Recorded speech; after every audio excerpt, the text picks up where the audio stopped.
Tears of the Kingdom might just be my new favorite game. I have been playing it almost non-stop since it released, and I do not see myself stopping anytime soon. After probably way too many hours, however, I finally 100% completed the entire game. I haven't quite gotten my fill though, so I decided to try out some challenges. The first one I've chosen to start with is seeing just how much of the game can be completed without using the Ascend ability. If somehow you don't know, the Ascend ability is a new ability introduced in Tears of the Kingdom that allows you to ascend up through the bottom of something in order to reach the top of it. Much like in Breath of the Wild, most of the skills are not really relied upon during gameplay, so I will just be focusing on shrines, dungeons, and anywhere else I really feel like the game wants you to use the skill. That being said, the main things I will be looking at are all 152 shrines, the 5 dungeons, Hyrule Castle, and the depths beneath the castle. The only real rule I have set in place is that I cannot use the Ascend ability at all, and as a personal preference, I'm also not going to be using any glitches. So let's see just how much of the game we can get done. Starting on the Great Sky Island, we have 4 shrines where we receive each of our main 4 skills for the game, and they all revolve around using the skill you receive in that shrine. So the ability to create shrine, the ability to combine shrine, and the ability to rewind shrine are all done without a problem. The first real obstacle we face is the ability to rise shrine. So let me level with you. I struggled to figure out anything I could do in this shrine. I had a lot of ideas for solutions coming in from my previous playthrough of the game, but I forgot just how little you have access to at the start. I tried to use Ultra Hand to combine a ton of items together to climb on, but it turns out you can't climb on items like that. I also tried the same thing but with weapons and shields, but it was the same result. I also learned that you cannot use Zonai devices in shrines, so I couldn't just pull out a bunch of fans or anything like that. I looked all over the island for something I could use to make me go up, since there's clearly plenty of space in the shrine, but my resources seemed to be severely limited. I had tried everything and nothing was working, so I gave up. Until, out of nowhere, it came to me. Bombs. Is it possible to get the bomb flowers? Yeah, I got bombs. They're right here. I didn't consider bombs. The obvious choice from Breath of the Wild was staring me in the face the entire time in the form of bomb flowers. And it just so happens that there are about 8 bomb flowers that I could find in one of the caves leading up to this shrine. It didn't take long before I attached one onto my shield and went for a shield surf. The bomb exploded and gave me plenty of height to get up to the next platform. And wouldn't you believe it, with just 4 more bombs and a tiny bit of lining up angles, I could use this trick to get all the way to the top and complete the shrine. There is one last obstacle in our way before we can leave the Great Sky Island, and that is this small walkway leading to a cutscene where they expect you to fall down and ascend up a couple times. I just decided to glue a bunch of trees together for a bridge though, and it worked just fine.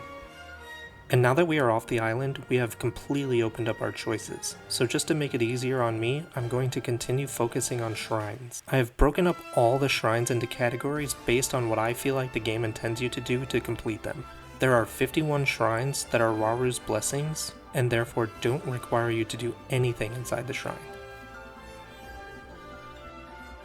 There are 24 shrines that can be beaten without using any of your abilities.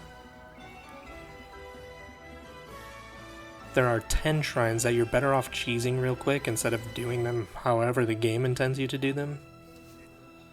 There are 37 shrines where Ultra Hand is the only ability expected. There are 2 shrines where Fuse is the only ability expected. There are 7 shrines where Recall is the only ability expected. There are 9 shrines where Ascend is the only ability expected. And then there are 8 shrines where a combination of abilities is expected to be used, 5 of which include Ascend. So, if we quickly take out all of the shrines that do not expect us to use Ascend, we are left with only 15 shrines to check out. Let's start by checking out the ones that want us to use a combination of abilities to beat. First, we have Wheeled Wonders, which is located right next to Goron City. Ultra Hand is used for most of the puzzles in this shrine, but there is a spot where it wants you to ascend to reach a higher platform. Luckily, we can use the same bomb shield trick we used earlier to get past this challenge. Next we have Buried Light, which is located on top of Gerudo Town. Now, while this shrine is probably reached easily by using Ascend, most everything on the overworld can be reached by building a flying machine and just flying up to them. That is not the issue we face for this shrine though. Again, Ultra Hand is used for a lot of the puzzles, and again, there is a spot where Ascend is the expected strategy. And even more shocking is that it can be overcome by using bomb shields. Moving on to the next shrine, we have Fire and Water, located near the southern end of the Great Plateau. This one simply needs you to use Ultra Hand to pass the first bit of water, and then, you guessed it, we can bomb shield up to finish it off. By now you may be noticing that using bomb shields seems to be the answer for everything, and it does work for most of these shrines, so I'm just going to quickly go over which ones it works in. Hidden Metal over by the Gerudo Canyon Skyview Tower just needs you to connect all the metal to power everything and just bomb shield up. A Route for a Ball in the Gerudo Highlands wants you to ascend in a few spots to gain access to some large balls, but of course you can just bomb shield up to those. Aid from Above, east of the Roseboro Pass Skyview Tower, is the last shrine where bomb shields alone will lead us to victory. It has a ledge about halfway through and a laser wall at the end that it expects you to ascend up, and yet again, this can be avoided by using a couple simple bomb shields. Moving on to something a little more complicated, we have Courage to Fall, next to the Snowfield Stable. Instead of ascending all around this area, just open the door and bomb shield your way across the first set of lasers. The orb we need is locked behind a door, so we have to get the key first. Walk into the next set of lasers to fall down and pass a few more lasers to grab the key. Now, if you look around, the shrine still wants you to use Ascend, and it seems like you are trapped and have no choice but to give in. But you can just teleport out of the shrine, walk back in with the key in hand, bomb jump over the lasers again, grab the orb, then you just need to push it through with Ultra Hand and bomb shield back. With that done, we have gotten 7 more off the list, and we still have 7 left to go. And this is where we're going to introduce another very easy to use trick that I'm sure all of you are aware of, the Rocket Shield. Technically, most of the shrines before, aside from the very first one, could have also been done with this trick, but it just seemed fitting to start with the first trick we were able to pull off. So now that we have the rocket shields that allow us to gain even more height just by blocking, let's quickly go through the shrines that this helps us clear. A prone pathway just west of Terrytown can be completely skipped by using a couple rocket shields. Jailbreak southeast of the Mount Lanayru Skyview Tower is similar, with a little bit of timing involved to make it over the wall. An upright device at Kakariko Village can be done by using a bomb shield for the first area, and then using a rocket shield to glide across the rest of the shrine.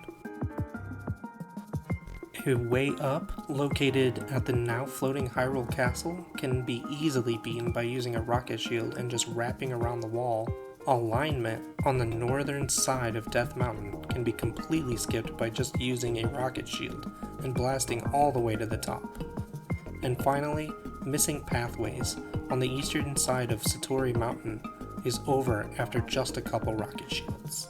That takes out 6 more shrines, leaving us with just one more that we need to look at, Proving Grounds Short Circuit, which is located on the Thunderhead Isles in the sky above Faron.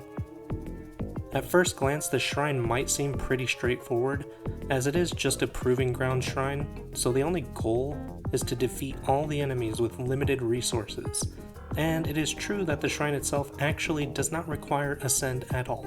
The problem is that this shrine is contained within an area that is completely sealed off, and from what I can tell, there is no way to access it without using Ascend. Now I know that I said that was the last shrine we needed to look at, but there are 4 more shrines that, much like the last one, seem pretty easy to complete without worrying about using Ascend.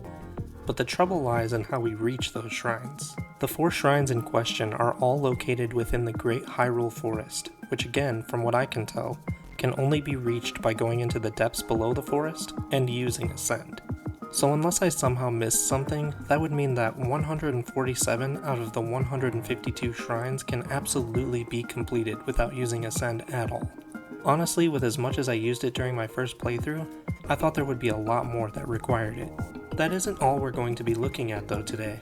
I would also like to look at the 5 temples, Hyrule Castle, and the depths under the castle on your way to the final battle.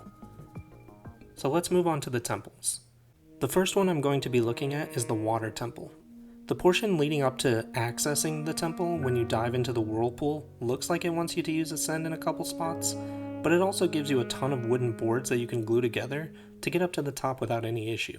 Then, once you've actually made it up to the temple proper, most of it is pretty straightforward without Ascend, but I am fairly sure it does want you to use it to access the basement area, but you can just use auto build in order to make something to help you bypass the fire. So that is one temple down. Let's move on to the next one, the Wind Temple. Much like the Water Temple, it looks like the game wants you to use Ascend during the lead up to the temple, but as with any overworld area, we can just make a flying machine to bypass any of those points. Once inside the temple, again there is only one area that I could find that looked like the intended strategy was to use Ascend, but our bomb shield trick worked to get us past this as well. Another quick and easy solution, and that completes another temple. Next up is the Fire Temple. This place is really confusing for me, so it's possible that the game wanted you to ascend at some point, but between climbing and the unlimited rockets they give you, it's not anything that wasn't avoidable. So with a little brute force and possibly a lot of failing,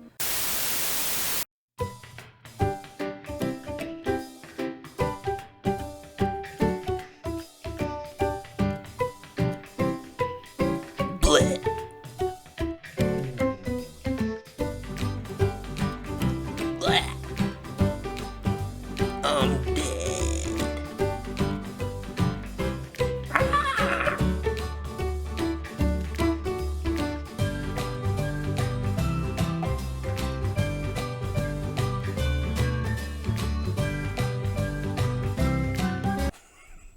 Alright, I'm done. This temple can be crossed off the list. Now we are going to head to the Lightning Temple. This temple is probably the easiest one in my opinion. There doesn't seem to be very many puzzles, and the ones it does have are pretty straightforward. As far as Ascend is concerned, it looks like, again, there is only one spot that it looks like the game wants you to use it. There is a ledge high up that you need to get onto in order to reflect some light to open a door. I just climbed up around it, but you could also just as easily use a bomb shield or a rocket shield. And just like that, we can move on to the final temple. If you are trying to uncover the story and do everything in order, then technically you would need to use Ascend in order to get inside the Ring Ruin to be pointed to the next part of unlocking the Spirit Temple. But of course, in an open world game like this, you do not need to do that. We can just fly up to Dragon Head Island and open the door to access our robot head, as long as we have at least 10 heart containers of course. Once we take the head down, we can start getting the rest of the body parts. The Right Leg Depot is the only area where it looked like it wanted me to use Ascend, but again I just climbed up instead.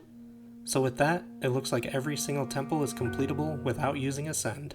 The last things we're going to look at are Hyrule Castle and the depths below the castle. Unsurprisingly, the castle itself is super straightforward, so there isn't anything for us to worry about there. The depths are actually pretty much the same. There are a couple of spots where you could ascend to make things slightly easier, but nothing that cannot be avoided.